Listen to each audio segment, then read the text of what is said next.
10 years ago, if you'd asked me if I believed in what I'm about to teach you in this video, I would have laughed in your face. But as you grow in business and as an entrepreneur, you start to realize the importance of some aspects of business that most overlook. I most definitely did, and I know that if I'd understood what I'm going to teach you in this video 1 decade ago, I would have generated millions faster than I did, would have had more success, and my life would look completely different. So if you're like me back then, don't ignore this. Trust me when I say this can be the difference between giving up on your business and everything completely changing for good forever. But before we get into it, if you're new here, my name's John, husband, father, and founder of both AdClients.com and AdCon, the UK's #1 marketing event for online entrepreneurs. And over the last 10 years, I've built multiple online service-based businesses and generated over $35 million online without hustling 24/7, sacrificing my personal life, or having to stop doing the things that I love. And now here on the channel, I help other people do the same. So let's get into it. Point 1, your business will only grow as fast as you do. And in fact, you have to unlock a new version of yourself at every stage of growth. We think that growth looks like this. You just continue scaling and growing and your mindset can stay the same. You just learn more skills and those skills will move you up. That is not how it looks. I teach my clients this all the time. It actually goes in peaks and valleys. What ends up happening is you are hustling to get up here, and you finally get on top of the first peak. You have some success, your business starts to grow and scale, and you want to get to the next peak. And you think that to get to the next peak, it's just simply learning more about traffic and funnels and sales, and that is not true. You have to up-level. Your mindset has to up-level. You actually have to become a completely different person worthy of sitting on top of this next peak.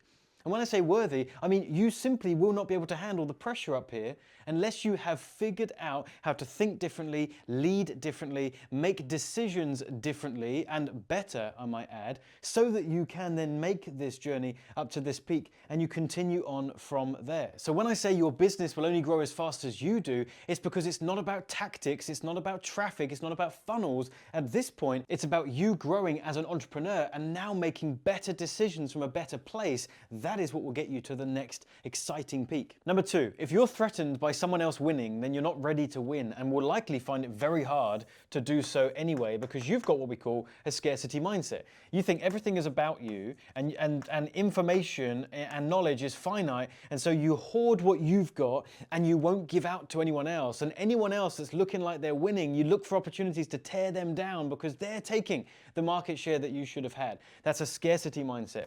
An abundance mindset is what you need. An abundance mindset says, I understand that there is unlimited resource. There is so much opportunity. And if I'm just creative and I come from a place of service and giving, I'm going to get back in return everything that I need. You see other people winning, you're excited for them, you cheer them on, you collaborate, you network, and you build this business from a place of pushing out. There's so much abundance, and I'm going to go ahead and get what I know I can achieve, and I'm going to do it in collaboration with other people. Number 3, you need to think in decades, not days. If you are here right now and you're trying to get to the next step in your business, and let's say this is 10 years away, what we tend to do at varying stages is we focus on just that next thing we're trying to get to. Maybe we're just putting some plans in place for next week. Maybe we're putting some plans in place for tomorrow. Maybe we're thinking small in terms of the size of project that we're doing. Maybe we're not overly ambitious in what we're trying to achieve. This is going to be a real slow burn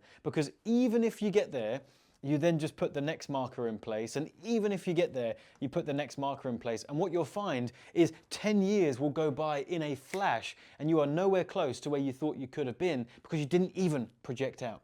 What I like to do is from a position of here right now, I look ahead 5 years, 10 years. I think big, I have a massive vision and I'm projecting into the future what I want to be, what my business is going to look like. And now I start to plan each day, not looking down at my feet at the day today, but looking forward into the future with long-term lenses.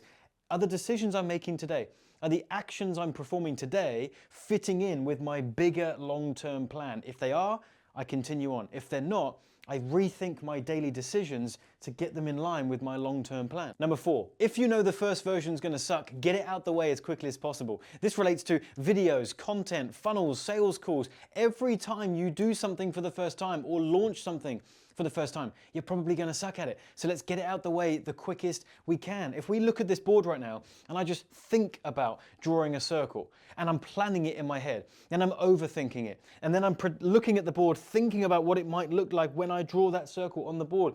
This is you with your business. This is you with your sales funnel. This is you with your videos. You're just thinking and thinking and thinking. And you think that thinking is going to make the thing better, but it's not. You're just delaying the launch, because I eventually go to draw my circle and it comes out like that.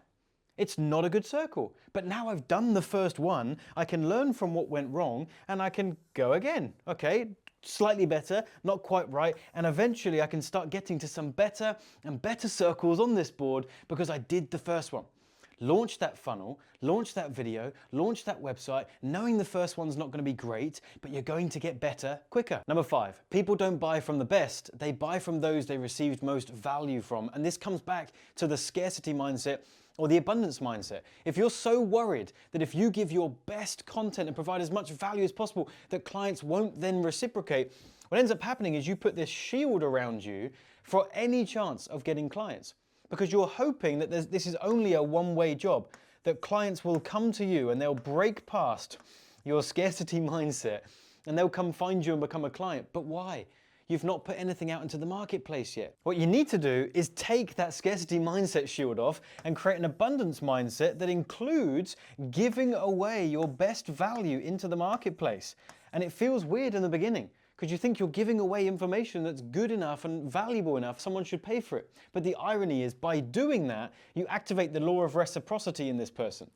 They go, wow, that content was so good, that webinar presentation was so awesome and so valuable, I feel compelled to give back in the form of becoming a client. This is the way that you attract clients, by being the one in your marketplace that provides the most value, and you will in some cases even beat out people that maybe their product is even better than yours. But you win on value, therefore you win the client. Number 6, everything in your business is your fault and yours alone. If you've heard of Jocko Willink and his book Extreme Ownership, the idea is that you sit at the top of your business. Let's imagine you have some employees, you have some team members, maybe you have some leaders and they have team members underneath them. If somebody makes a mistake, let's say down here, a mistake is made in the business, whose issue is it? Whose problem is it? And whose fault is it? Who takes responsibility? You might say, well, this person here. You'd be wrong, because ultimately you are the one in control of your entire business. Every decision trickles down from the top. You hired that person, who hired that person, who made that mistake, who set the right KPIs. But that was your responsibility to oversee and make sure that everything in your business is running the way that you want it to and the way that it should. And the quicker you identify the fact that ultimately you have extreme ownership of your entire business, the quicker that starts to trickle down through your entire organization, and you find that everyone starts to take extreme ownership, and it changes and shapes the culture of your business in the right direction. And number 7, if you're the smartest person in the room, you're in the wrong room. If this is you and you've got your current circle of influence, and there are people within this circle of influence, voices that you listen to, other people that are on the same journey, what happens when you outgrow that particular circle? You've started to get results in your business that seem to be going to another level. You have to change the circle, or you've got to add a new rim. We're going to find another room to get in. This might be conferences like AdCon that we run here in the UK, 1,000 like-minded entrepreneurs. You may need to get around that room. Maybe you've surpassed the need to even go to a conference, and you're now in a position where you need to again find a new circle and find a mastermind of people that are on the same journey as you and are playing at the same level, like our expansion mastermind or our Titan mastermind. Whatever that looks like for you, you need to assess your circle, and if the rooms you sit in, the virtual rooms you sit in, and the events you go to, you're the smartest person in the room, that's an indication that you need to up-level the rooms that you're currently sitting in. Oftentimes they come with a price tag, but they are some of the greatest ROI decisions to go and join some of these rooms and network with smarter people than you. Now, we've talked a lot about mindset and the way we operate. Now, if you want to get more practical and talk about this, the momentum framework. This is the actual marketing and sales plan to now go ahead and take your business to the next level. It's incredible. We talk about your offers, your traffic, your funnels, your delivery, your email marketing. It's all in here. It's incredible. I've got a video waiting for you right here that will break down this entire plan